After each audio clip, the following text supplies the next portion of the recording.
Moi, je vais Eh bien, t'aider. Madame Mbellara, rebonjour. J'ai une double difficulté, je ne vous cache pas, puisque mon premier rôle était de vous présenter, mais le professeur Chantal Henry vient déjà de le faire en partie, et vous avez déjà été présenté par ma collègue Émilie ce matin.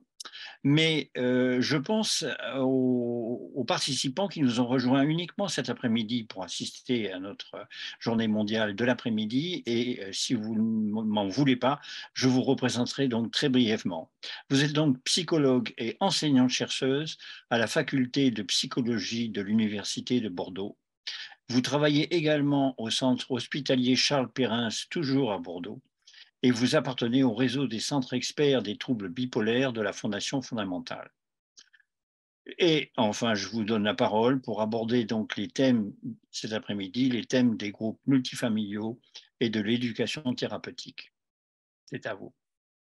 Merci. Merci beaucoup pour cette présentation. Alors, effectivement, pour moi, c'est un honneur de poursuivre dans les pas donc, de ma directrice de thèse, puisque Chantal Henry était ma directrice de thèse en collaboration avec le professeur Joël Swensen. Donc voilà, ils étaient tous les deux, m'ont fait grandir dans le champ de la recherche.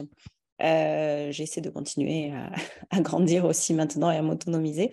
Et ce dont je vais parler maintenant, en fait, concerne effectivement une pratique que nous avons mis en place avec le professeur Chantal Henry sur Bordeaux.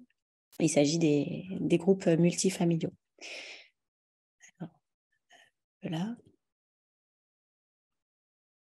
Alors, là, pour l'intervention donc, sur les groupes multifamiliaux et l'éducation thérapeutique, vraiment, je vous remercie de me donner l'occasion d'en parler et je remercie toute l'équipe très dynamique qui a organisé cette journée, toutes nos réunions qui m'ont permis d'essayer de réfléchir à la manière dont j'allais vous en parler.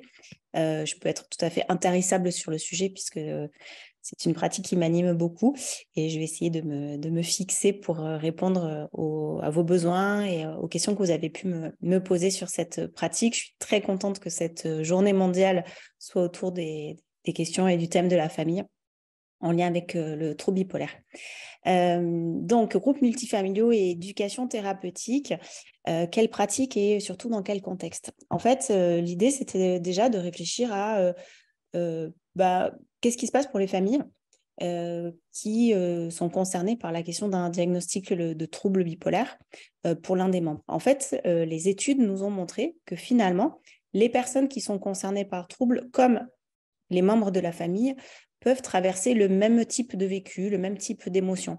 Ça peut être des moments de déni, non, mais en fait, c'est pas ça, justement, c'est sa personnalité, s'il fait ça, il a toujours été comme ça, ou ah non, mais je suis très en colère que ça nous arrive, pourquoi nous, pourquoi ça nous tombe dessus, qu'est-ce qu'on a fait pour ça, ou de l'anxiété aussi, mais qu'est-ce qui va se passer, quelle va être la suite? Ok, on nous dit qu'il y a un trouble bipolaire, mais derrière, qu'est-ce qui va se passer ou quel va être son avenir? Et puis une forme d'ambivalence de ah ben en fait je comprends mieux, ça a plus de sens ce qu'on a pu traverser, ce qui nous arrive. J'ai presque un soulagement. Oui, mais enfin en même temps, ça veut dire quoi? C'est-à-dire quoi ça nous enclenche? Donc voilà, en fait, tout ce processus-là, les personnes qui ont reçu le diagnostic les traversent et les membres de famille aussi. Mais alors, à la question de est-ce qu'ils traversent le processus en même temps? Ben non, pas forcément. Mais en tout cas, ils traversent ce processus et ils traversent aussi tout ce qui peut être associé à la question des conséquences qu'on peut trouver auprès des personnes qui ont des troubles bipolaires. Et là, mon propos, c'est important de dire que ça ne concerne pas forcément tout le monde. Il y a des personnes qui ont des troubles bipolaires, qui ont un diagnostic, qui vivent avec leur maladie et qui n'ont pas de dommages négatifs associés à ça. Alors, on ne parle pas assez des troubles bipolaires et quand on parle des maladies psychiques, on parle souvent du négatif. Et je crois qu'il ne faut pas oublier aussi de dire qu'il y a des personnes qui vont très bien, qui sont rétablies, qui fonctionnent bien, qui sont heureux, etc. Donc, n'oublions pas aussi cette partie-là. Mais aujourd'hui, je vais plutôt parler de ceux qui ont besoin peut-être particulièrement d'aide et ceux qui rencontrent dans leur quotidien et qui peuvent avoir des conséquences associées au fait de vivre avec un trouble bipolaire ou de vivre avec une personne qui a des troubles bipolaires. Donc, ça peut être des dommages objectifs, des difficultés financières, des perturbations, des rythmes dans la famille, mais ça peut être aussi des dommages subjectifs, un sentiment de souffrance, une baisse d'estime de soi, une baisse de la sensation de trouver son bon rôle et sa bonne place. Voilà, un conjoint qui peut, parfois avoir du mal à se dire, mais finalement, je suis quoi? Je suis son infirmier ou son infirmière, ou est-ce que je suis encore son mari? Des enfants qui se retrouvent en situation de devoir aider leurs parents, et du coup, avec une inversion des rôles. Enfin, voilà. Donc, parfois, un sentiment aussi de souffrance et de difficulté à trouver sa place et nécessité, malheureusement, des fois, de redéfinir les rôles et les places dans la famille. Et donc, en fait, ces arguments-là sont en faveur de dire que on ne peut pas ne pas considérer que les familles sont concernées par la question du trouble bipolaire quand une personne a un trouble bipolaire dans la famille. Et du coup, que ça nécessite de réfléchir à une place adaptée dans la prise en charge. On a vu ce matin sur la question de l'annonce diagnostique avec le docteur Chevrier, mais c'est aussi sur la question de l'aide et de l'accompagnement. Là, on va aller plus loin aujourd'hui dans le processus. Une fois l'annonce passée, qu'est-ce qu'on fait et comment on peut aider? Et en fait, aider, c'est pas que bricoler. Aider, c'est construire des prises en charge et même co-construire des prises en charge. C'est-à-dire se dire que finalement, qu'est-ce qui va être nécessaire en fonction de comment va la famille, comment la famille fonctionne, comment elle interagit, comment elle communique. Et du coup, l'idée, ça ne va pas non plus être de prescrire parce que tout le monde n'a pas les mêmes besoins. Du coup, il existe quand même à ce jour une diversité de prises en charge, d'accompagnement, de ressources pour les familles et les membres de famille quand il y a une personne qui a un trouble bipolaire. Juste là, j'en cite quelques-unes, alors qui sont effectivement très inégalement réparties sur le territoire français, ça je vous l'accorde, mais qui existent. Alors, on peut avoir les psychothérapies familiales, etc. On peut avoir des thérapies familiales qui sont vraiment centrées sur l'accompagnement de la famille. Bon, il y a tout un tas d'aides. Il y a bien sûr ici la place des associations, mais moi, je vais centrer mon propos sur la question des groupes multifamiliaux. Et je vais vous décrire de quoi il s'agit. Et en fait, je reviens sur l'idée que c'est d'essayer de voir quels peuvent être les besoins des familles et comment on peut leur proposer. Alors, pour ça, j'ai demandé de l'aide. J'ai demandé de l'aide à 2 personnes. Donc, que je vous présente Margot et Baptiste qui ont participé au dernier groupe multifamilial que j'ai animé cette année, donc qui vient de se terminer. Donc, c'est tout frais. Donc, Margot et Baptiste, vraiment, je les remercie. Alors, voilà, ils ne pouvaient pas être physiquement présents aujourd'hui car ils travaillent. Donc, nous avons fait une petite interview. Et en fait, l'idée, c'était d'essayer de savoir qu'est-ce qui pourrait attendre de participer à un groupe multifamilial, c'est-à-dire de venir ensemble à des groupes pour les personnes qui sont concernées et pour la famille. Donc, je vous propose de les écouter. Avant de venir au groupe. Alors, pour moi, les attentes, donc moi, je suis Margot, je suis donc atteinte d'un trouble bipolaire. Et mes attentes par rapport à cette éducation thérapeutique, c'était vraiment d'avoir une meilleure compréhension de la maladie et de pouvoir rencontrer des personnes qui étaient aussi atteintes de cette maladie pour discuter ensemble de nos expériences et de ressortir ça avec vraiment des clés qui me permettraient de gérer les crises, qui me permettraient de comprendre un peu comment cette maladie fonctionnait. Bon, merci. Et Baptiste, pour vous? Écoutez, moi, en tant qu'accompagnant, c'est vrai que quand on est arrivé sur ces réunions, j'avais extrêmement peu d'attentes. C'est-à-dire que moi, le seul objectif que j'avais, c'était uniquement pouvoir accompagner Marco au mieux au quotidien. Et j'étais vraiment centré uniquement sur elle et absolument pas sur moi. D'accord. Bon, vraiment, c'était vous veniez pour les besoins de Margot. Tout à fait, je venais pour elle. Ok. Et alors, du coup, après le groupe, qu'est-ce que vous en avez pensé? Qu'est-ce que vous diriez? Du coup, moi, ça a énormément changé. C'est un groupe qui m'a appris beaucoup de choses. J'en avais un peu peur parce que j'ai un côté chevalet servant, j'absorbe beaucoup de choses et voilà, mais ça m'a aussi le fait d'être à la fois avec des personnes atteintes d'un trouble bipolaire, mais aussi d'autres accompagnants. Ça nous a permis d'échanger énormément d'informations et finalement de se dire qu'on n'est pas tout seul dans notre cas. Et ça a été une expérience qui a été extrêmement enrichissante pour moi. Et finalement, ce que j'en retire, c'est que derrière, nous aussi, voilà, ça fait du bien de pouvoir échanger parce qu'on absorbe beaucoup de choses finalement et on a du mal à extérioriser. Et ce groupe a fait énormément de ce côté-là. D'accord, merci. Donc, vous veniez pour Margot et vous repartez avec des éléments à la fois pour vous et pour Margot et donc pour le couple. Tout à fait. Margot, pour vous, qu'est-ce que vous diriez que ça vous a apporté de participer? Parce que c'est ce que je disais, rencontrer tes pairs, c'est intéressant, ça nous apprend beaucoup sur nous, sur les autres. En plus, on n'a pas tous la même manifestation du trouble, du coup, de rencontrer d'autres personnes qui le vivaient différemment. Je pense qu'on s'est beaucoup apporté et je suis un peu fière parce que je sais que j'ai apporté des choses à certaines personnes et c'est surtout, j'ai reçu énormément de la part de tout le groupe. C'était vraiment des moments forts. Et puis par rapport à Baptiste, ça m'a fait plaisir de le voir aussi être accompagné des autres accompagnants et de se sentir un peu moins seul dans cette bataille. Voilà, ça m'a fait du bien aussi cet aspect-là. Alors, Margot et Baptiste, de quoi nous parlent-ils? Ils nous parlent en fait du groupe que nous proposons sur le centre expert bipolaire de Bordeaux au sein de l'hôpital Charles Perrins. Donc, comme vous disiez Chantal Henry tout à l'heure, c'est un groupe qu'on a expérimenté depuis quelques années, qu'on a monté, développé et fait évoluer. Donc, au départ, c'était effectivement avec Chantal Henry. Désormais, nous sommes sur un programme qui est en 12 séances. Alors, ces 12 séances, en fait, on peut les retrouver à plusieurs endroits sur le territoire national, puisqu'il a été co-construit par des membres de la Fondation fondamentale. Et une particularité sur Bordeaux, c'est que nous l'animons et nous proposons à la fois aux personnes qui ont le trouble bipolaire et à un membre de leur entourage de venir au groupe en même temps. C'est-à-dire que chaque personne participe à l'ensemble des séances. Avant le groupe, en fait, on fait un entretien préalable qu'on appelle le bilan éducatif partagé, au cours duquel nous évaluons les besoins de chaque personne et les objectifs que chaque personne peut atteindre et ce qu'elle souhaite du coup trouver au sein et travailler au sein de ce groupe-là. Donc, si je suis un membre de famille, ça peut être capable de mieux repérer les crises, par exemple, ou les premiers signes chez mon conjoint ou chez mon enfant. Si je suis concernée par le trouble, ça peut être le même type d'objectif, être capable de repérer chez moi. Ça peut être aussi être capable d'en parler du fait que j'ai un trouble bipolaire. C'est-à-dire que vraiment, chacun vient avec ses objectifs. Et l'objectif des animateurs, c'est de pouvoir faire travailler les différents membres du groupe ensemble pour que chacun puisse répondre à ses objectifs et acquiert ce qu'on appelle en fait en éducation thérapeutique des compétences. Voilà.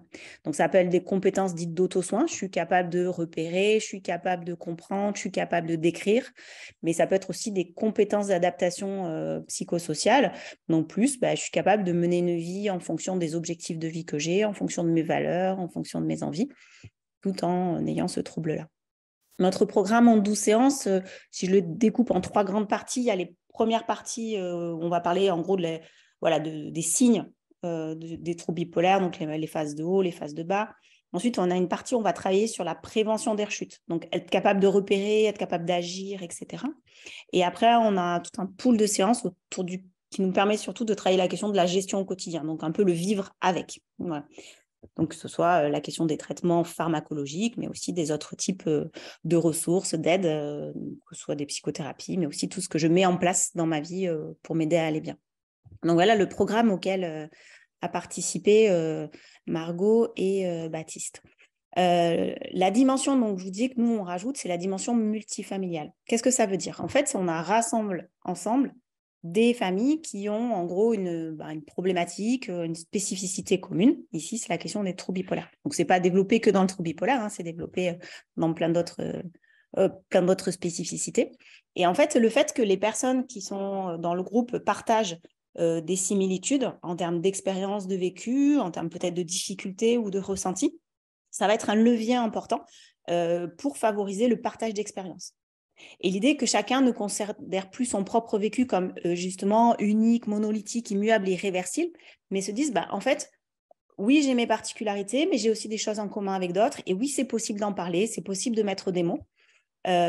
L'idée, c'est d'essayer dans ces groupes-là, de garantir ce que nous, on va appeler un épanouissement émotionnel. C'est-à-dire la possibilité de mettre des mots dessus, la possibilité d'exprimer aussi ses émotions et son vécu. C'est-à-dire, voilà, ici, on peut se dire les choses et ça va participer au fait de rompre l'isolement, diminuer la souffrance, la détresse, qui parfois peut être perçue comme étant incommunicable à l'autre.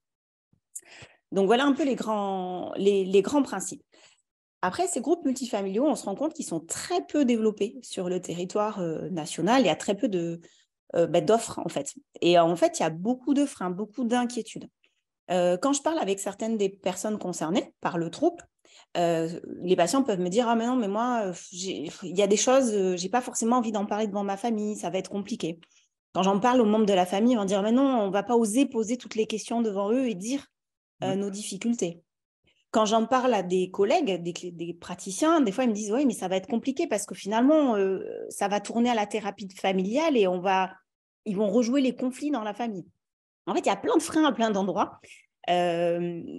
Donc, nous, on est plutôt en faveur d'essayer de se dire que ça, c'est des représentations de freins, mais pas des freins réels, et qu'au contraire, tout ça peut être des outils. Alors, du coup, j'ai demandé à Margot et Baptiste, eux, ce qu'ils pensaient et qu'est-ce qu'ils repéraient comme freins possibles. On les écoute.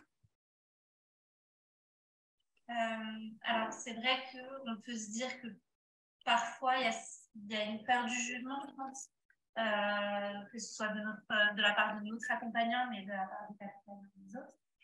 Je pense que ça peut être un des plus gros freins, en tout cas pour les personnes atteintes du trouble. Je sais qu'il y a des personnes qui le vivent différemment, mais il y en a qui vont être plutôt réservées sur le sujet et qui vont avoir envie de garder ces informations-là pour elles. Moi, je sais que je suis complètement à l'opposé, je suis très ouverte sur le sujet, voire même un peu trop. Et du coup, cette communication-là m'a pas fait peur. Et au final, les personnes de notre groupe qui pouvaient avoir ces freins-là se sont aussi rendues compte que finalement, c'était plutôt bénéfique, quoi. C'est vrai que dans le groupe, on a eu quelques demandes de redoublement de personnes qui ont souhaité venir refaire le groupe, mais avec leur conjoint.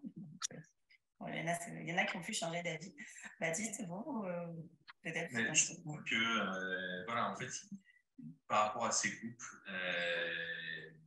les personnes atteintes de ces troubles qui ont la chance de pouvoir être accompagnées, il faut qu'on voit ça comme un ensemble, c'est-à-dire que on a le patient, mais on a aussi l'aidant, c'est une entité, et je trouve que ces groupes sont très importants pour ça, parce que on a beaucoup à s'apprendre les uns les autres, que ça soit de nos vécus, de nos émotions, et il y a des situations, je les voir dans le groupe, qu'on perçoit absolument pas de la même manière. Et je trouve que c'est très important de pouvoir les aborder sous des angles différents, justement pour apporter une vraie complétude à ces groupes de parole. D'accord, merci. Si maintenant on s'intéresse et on essaie de se dire que peut-être ça pourrait être intéressant de développer des pratiques dans lesquelles on propose à la fois aux personnes concernées et aux aidants de venir dans un même groupe, peut-être on aurait besoin d'avoir votre avis sur ce que ça peut apporter de pouvoir partager avec d'autres aidants. Ce que ça peut apporter, partager avec d'autres aidants, déjà il y a beaucoup de compréhension par rapport à la maladie. Moi, je sais que en tant qu'aidant, j'ai été catapulté dedans et encore plus que Margot, mais parce que, entre guillemets, elle était malade, elle avait tous symptômes. Nous, en tant qu'aidants, il y a énormément de choses qu'on ne comprend pas. Il y a énormément de choses que la personne qu'on essaie d'aider n'arrive pas et ne peut pas nous exprimer parce que c'est compliqué, parce que c'est pas descriptible. Le fait d'intégrer et d'avoir d'autres aidants, ça me permet aussi. Moi, j'ai eu des échanges absolument formidables avec les autres aidants du groupe. Mais voilà, on peut se réconforter sur certaines situations en se disant, bah voilà, moi j'ai eu ça, comment est-ce que toi tu le gères? Bah voilà, moi j'ai mis telle chose en place. Et finalement, que ce soit des personnes plus jeunes ou plus âgées, on a des méthodes de fonctionnement qui sont différentes et qui vraiment ont été complètement complémentaires. Et le fait de pouvoir absorber toutes ces connaissances et les mettre en pratique à la maison, c'est vrai que ça a pu nous permettre de changer énormément de choses. D'accord. Et pour vous, du coup, Margot, qu'est-ce que vous diriez que ça vous a apporté de voir et de pouvoir partager avec d'autres aidants que votre conjoint? Ça m'a permis de voir. Déjà, il y a quelque chose qui m'a beaucoup rassurée, c'est que il n'y avait pas que lui qui avait tout ce poids sur les épaules. Donc, tout n'était pas que de ma faute, tout n'était pas que dirigé sur moi. Je me disais, il y avait d'autres personnes qui vivaient ça. Et en plus de ça, ce que ça m'a apporté par rapport au trouble, c'est que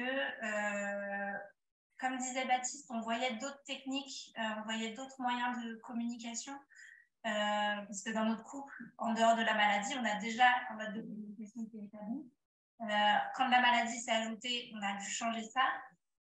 Mais d'avoir d'autres exemples comme ça nous a permis vraiment améliorer encore la communication par rapport à la maladie. Si je dois rajouter j'ai envie de dire un levier et un élément qui me semble important, c'est pour aller dans le sens de pourquoi ça peut être intéressant de faire des groupes multifamiliaux, donc en mélangeant à la fois des personnes qui ont le trouble et des membres de la famille, c'est la question des perceptions. En fait, en éducation thérapeutique, le gros du travail, c'est de partir des représentations de chaque personne, c'est-à-dire comment elle perçoit le trouble ou la maladie dont on va parler, et ensuite, comment on peut l'aider à cheminer dans cette perception-là pour s'ajuster différemment ou voir changer sa perception. Et en fait, on a fait une étude avec des collègues donc sur la perception. Ce qu'il faut regarder dans ce schéma, c'est que les bleus, ce sont des personnes qui ont un diagnostic de trouble bipolaire. Les jaunes, ce sont des membres de la famille. Et on leur a demandé d'évaluer leur perception du trouble bipolaire. Plus les rectangles sont hauts, là, plus les histogrammes sont hauts, plus il y a une perception de menace sur la dimension évaluée. Donc, par exemple, ce qui peut être perçu comme très menaçant dans le trouble bipolaire, c'est le fait que la durée, c'est inquiétant dans la notion de chronicité. Ce qui est très menaçant, c'est le stress qui est généré par les crises, c'est l'impact émotionnel. Et en fait, ce qu'on voit, c'est que finalement, les bleus et les jaunes, ils sont quasiment à côté. C'est-à-dire que les perceptions, elles sont aussi fortes en termes d'inquiétude par rapport à la gestion de troubles bipolaires. Donc ça, il nous semble que c'est aussi un argument en faveur de dire tampons les groupes dans lesquels on va mélanger des personnes qui ont le trouble ou pas. Ce qu'on voit aussi dans ce que nous disent Margot et Baptiste, c'est que nous, on prend dans nos groupes des personnes. Et certaines personnes qui ont le trouble bipolaire viennent sans leur membre de famille, et certains membres de famille viennent sans la personne qui a le trouble bipolaire. Voilà. Et donc, l'idée, c'est que chaque personne vient avec ce qu'elle est. Et quels sont les processus que l'on travaille particulièrement dans ce groupe-là? Donc, je vais vous donner 3 exemples. Il y a ce qu'on appelle la transmission par analogie, le principe d'interprétation indirecte et le principe d'identification croisée. Alors, par exemple, la transmission par analogie, c'est l'idée qu'en fait, on va pouvoir observer dans d'autres familles des situations conflictuelles analogues à celles qu'on peut vivre dans notre propre famille. Je prends un exemple dans un des groupes qu'on a pu avoir.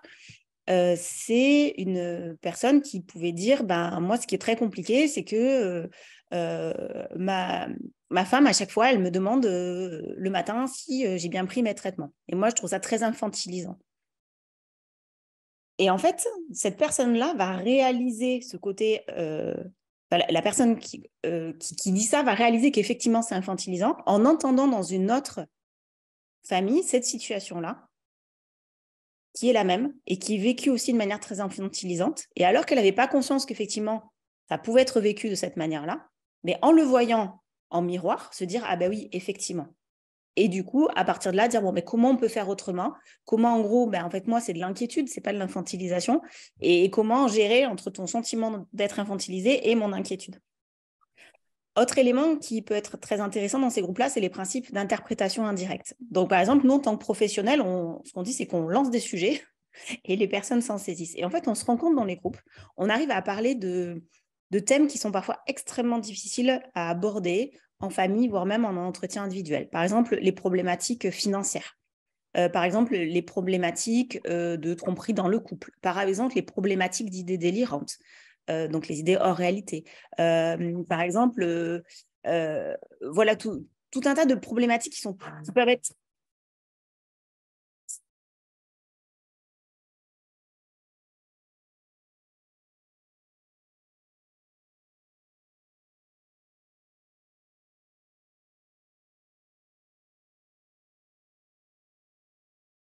Excusez-moi pour le bruit.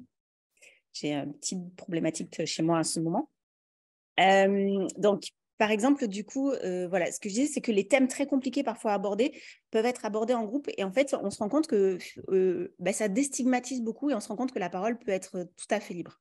Et un autre principe, c'est l'identification croisée. C'est-à-dire que là aussi, chacun va pouvoir comprendre son propre rôle en discutant, et Baptiste le dit beaucoup, en fait, d'avoir discuté avec d'autres membres, ça l'a aidé énormément à prendre une réflexion sur sa propre place à lui dans son couple et dans sa famille. Je vous propose maintenant, pour essayer de se représenter ce qui peut se passer dans un groupe, de les réécouter. Je leur ai demandé de me raconter un moment clé du groupe pour eux. Peut-être que je pourrais vous proposer de raconter un moment marquant du groupe que vous avez pu vivre, parce que ça reste toujours difficile de se représenter en fait qu'est-ce qu'on fait dans ces groupes d'éducation thérapeutique et qu'est-ce qu'on peut vivre. Est-ce que l'un et l'autre, vous pouvez nous raconter une situation, un moment marquant pour vous du groupe? Alors, moi, ça a été plutôt un ensemble, mais ça a été vraiment ce côté, l'humour qui a pu parfois prendre le dessus dans certaines situations qu'on évoquait qui pouvaient être difficiles, notamment quand on parlait des phases basses ou des phases très hautes. Finalement, l'humour qui était venu diffuser un petit peu cette situation, qui nous a permis de vraiment rentrer dans le détail, vraiment d'aborder la totalité du sujet et de ressortir de ces sessions sans avoir ce poids qui aurait pu être très lourd. Pour moi, c'est ce que j'ai beaucoup apprécié dans notre groupe. Et puis ouais, le fait de pouvoir aborder les crises, ça a été très, très important pour moi. D'accord, merci. Baptiste, est-ce qu'on peut décrire un moment? Je pense que le moment le plus marquant, ça a été une séance où on est arrivé sur une séance de groupe et on avait une table qui était préparée avec plein de photos. À la fois, les aidants et les personnes atteintes du trouble devaient choisir une photo qui représentait pour eux la maladie et l'expliquer. En tout, hein, on avait des paysages, on avait des structures, sauf que moi j'ai choisi une maison en construction, voilà, pour dire que les bases sont là et que j'entrevoyais un futur, mais quelque chose qui n'était pas encore abouti parce qu'on était encore en progression en groupe, parce que j'avais pas encore la réponse à toutes mes questions, parce que Margot n'était pas encore au top de sa forme. Donc voilà, c'est quelque chose qui est en train de se construire et qui ira vers une finalité de quelque chose de fini potentiellement. Mais derrière, on avait des personnes qui voyaient des choses dans des photos qui n'avaient strictement rien à voir. On a notamment une des personnes qui a choisi un bateau tout seul sur l'océan. Moi, je voyais plutôt quelque chose comme de la solitude. Et elle, pour elle, ça a été le symbole de la liberté. Se dire que voilà, elle arrivait enfin à en parler, enfin à s'exprimer dessus, et se dire qu'elle était en fait un voilier qui prenait enfin le large. Et du coup, voilà, c'était très fort que de pouvoir échanger vraiment notre vision de la chose.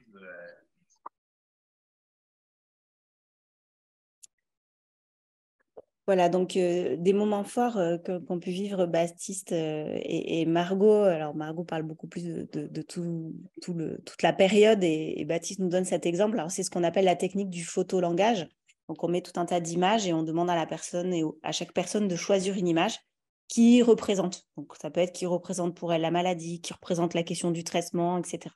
Et ensuite, on échange tous ensemble sur ces représentations-là. Et ça permet du coup de discuter sur les perceptions de chacun, de les croiser et en fait de faire aussi évoluer. Voilà.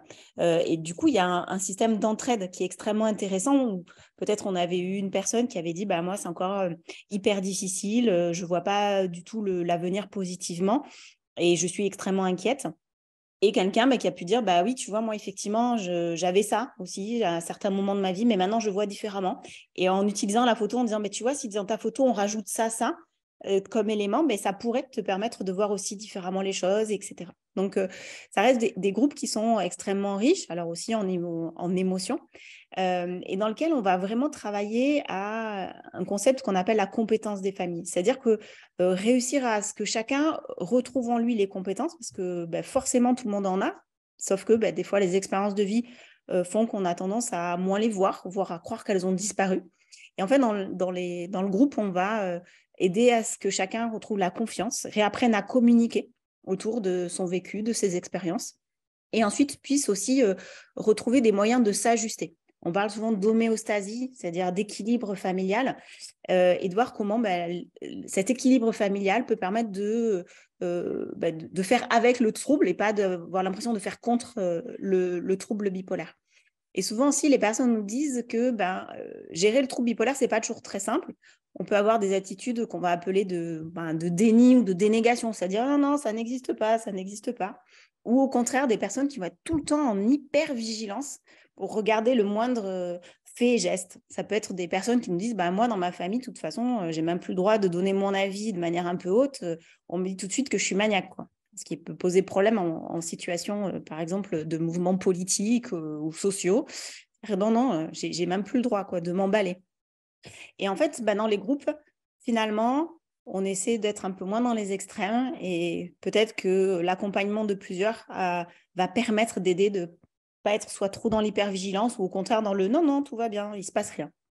Du coup, pour un peu donner le mot de la fin à Margot et Baptiste, je leur ai demandé de manière plus large de nous parler de la place des familles et comment on pourrait continuer à travailler. Donc, voilà, je leur ai redonné le thème de la journée, donc sur la question des familles, enjeux et perspectives, et je leur ai demandé leur avis et de généraliser. On peut les écouter.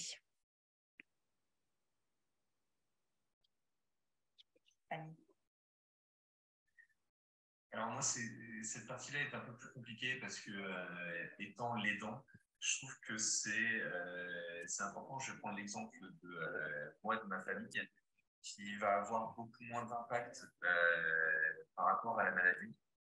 Parce que finalement, voilà, Marco est quand même plus proche au quotidien de sa famille à elle, même si bien évidemment ma famille est la sienne. Mais voilà, je trouve que vraiment, l'accompagnement des familles est quelque chose de très important. Moi, ma famille, on a réussi à les éduquer grâce à une BD qui s'appelle Youpi ou Face. Et c'est ce qui a fait le déclic vraiment de leur côté. Et on est vraiment passé d'un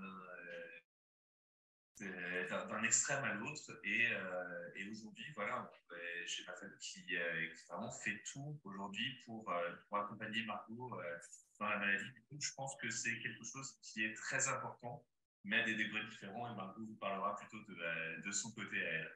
D'accord, merci. Donc, vous citez ici une BD tout à fait effectivement exceptionnelle qui s'appelle Goût pile ou face, donc qui a été proposée par Lou Lubil et où il y a la métaphore du renard. Donc, je laisse découvrir toutes les personnes qui souhaiteraient du coup la lire. C'est vraiment une BD exceptionnelle effectivement qu'on conseille régulièrement. Margot, pour vous, vous nous diriez quoi? Qu'est-ce que vous proposeriez pour que nous continuions à avancer et à s'améliorer dans l'accompagnement des familles et des aidants? Déjà, comme le dit Baptiste, je pense que c'est essentiel et je pense que la place de la famille dans ce genre de trouble est très importante. Moi, la BD Face, c'est ma maman qui m'a offert. Et c'est là où on a commencé à avoir des suspicions et à se diriger vers le diagnostic. J'ai eu alors la chance, non à certains moments, mais d'avoir une maman extrêmement curieuse. Parfois, c'était compliqué parce que je me posais déjà moi-même mes propres questions. Mais au moins, voilà, elle a notamment demandé à venir avec moi à un rendez-vous psychiatrique.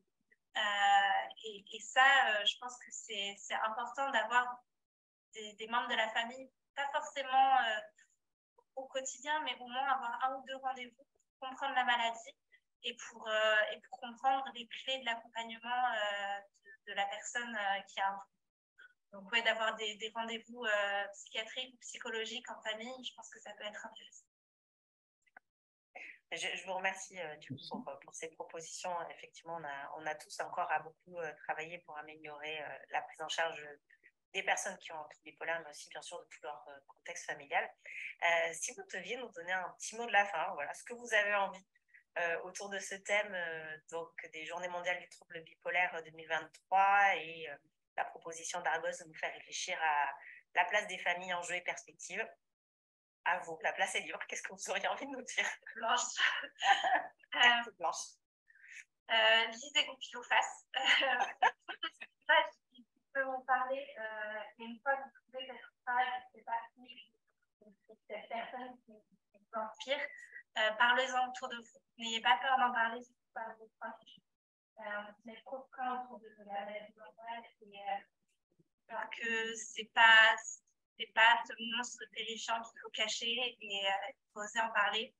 Et notre famille, c'est nos premiers supporters, donc il ne faut pas avoir peur de leur en parler. Donc, moi, ce sera surtout un message pour les aidants. J'étais très réticent de base à venir au groupe.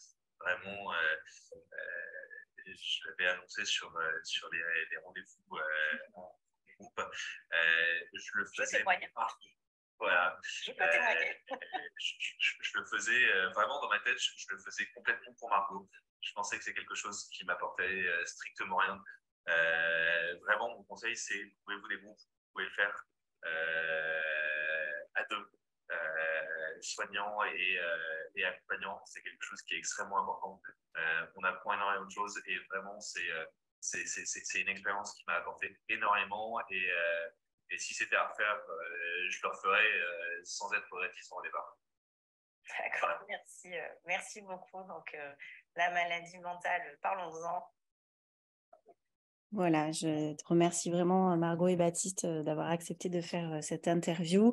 Je n'irai pas plus loin, je conclurai vraiment là-dessus. Juste ma petite affiche qui me semble quand même importante, c'est que tout ce qu'on développe, toutes nos recherches, tous nos travaux ne sont possibles que grâce à l'aide de chacun et de chacune. Donc là, je fais une petite proposition pour des études qui sont en cours. Si vous êtes d'accord ou si vous acceptez de participer, n'hésitez pas à nous envoyer un petit mail, on vous expliquera tout ça à l'adresse suivante, bipotim@bordeaux.fr. Par exemple, ce sera quelques-unes des études qu'on mène en ce moment sur les familles. Voilà. Et encore une fois, je remercie vraiment Margot et Baptiste. Merci infiniment, Madame Mbellara, pardon. Vous êtes tellement passionnante, tout ce que vous nous avez raconté fait qu'on aurait bien du mal à vous couper. Alors, je crois qu'il ne nous reste plus beaucoup de temps pour des questions. Je vais quand même donner la parole à Blandine, qui a au moins, je crois, 1 minute ou 2, si elle a des questions à poser. Sinon, moi, j'en aurai une à vous poser. Mais merci encore. Vous nous faites rêver avec vos groupes multifamiliaux. Une question qui revient souvent, Katia, c'est où trouve-t-on des groupes? Comment les trouver? Est-ce que vous avez une recette pour ça? Alors, je n'ai malheureusement ni recette ni cartographie. On essaie de repérer, c'est parfois compliqué. Alors, sur le site de la Fondation fondamentale, déjà, vous avez la liste de tous les centres experts qui existent en France et on commence à être quand même très nombreux maintenant sur le territoire.